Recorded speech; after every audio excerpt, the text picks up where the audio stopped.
مشروب ما بستغني عنه بشهر رمضان الكريم، كتير طيب وبينعش القلب. شوفولي قوامه قديه سلس وبيضل متل الآيس كريم ما بيتلج على الآخر. رح ساوي معكن مركز البرتقان والليمون، طعمته يا جماعة بتشهي القلب ولازم تجربوه. هون عندي حبتين برتقان كبار، وإذا اللي عندك مو كبار 3 وسط، وعندي 3 حبات ليمون بقشرهم بالقشارة، وفيكن كمان تبرشوهن برش. أنا حبيت أقشرهم بهي الطريقة، بقشرهم بطريقة ما أقرب على الطبقة البيضة لأنه بتعطي مرار. شايفين كيف عم آخد القشرة الرقيقة بدون ما أقرب على الطبقة البيضاء أبداً.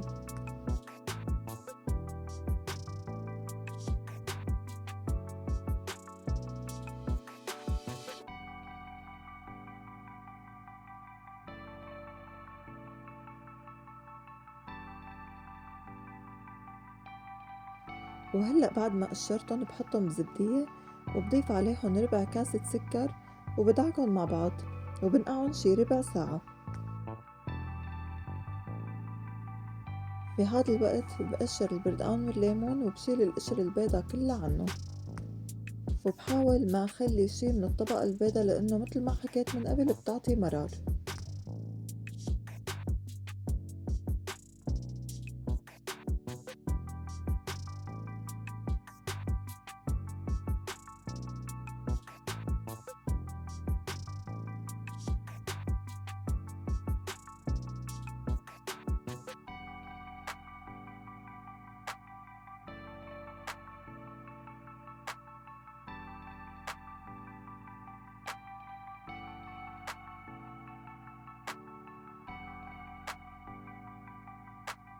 وهلأ بعد ما قشرتن بقطعن لمكعبات، وبشيل كل البذر منه.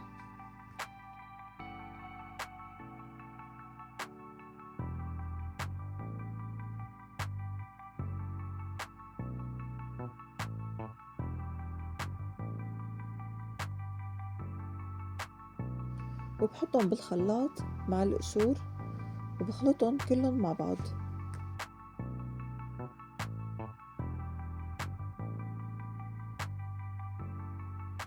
وبضيف عليهن كاستين شاي سكر، وإذا بتحبوها حلاوتها ظاهرة ضيفوا فنجان تالت. أنا ما بحبها تكون كتير حلوة، لهيك حطيت فنجانين شاي بس.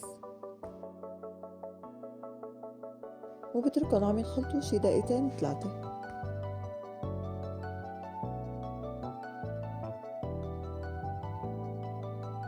وهلأ بضيفهم مصفاية وبصفيهن كتير منيح.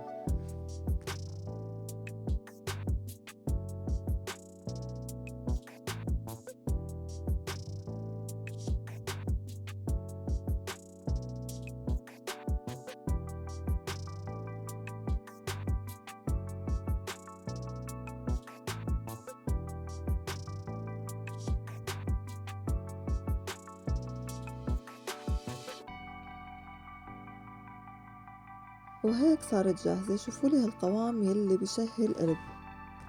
بفضيهن بعلبة وبغطيهن وبحطن بالفريزر. أنا تركتن يوم كامل مشان يجمدوا.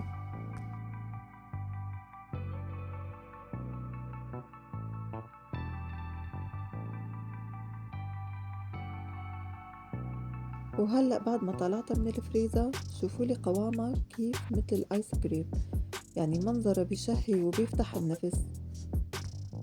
لكل كاسة بحتاج معلقة من مركز البردقان والليمون، وبضيف التلج وشرحة من الليمون. وبنصحكم كتير انه تجربوه، واذا عجبتكم حبايبي الوصفة اشتركوا بالقناة حتى توصلكم كل وصفاتي. سلام.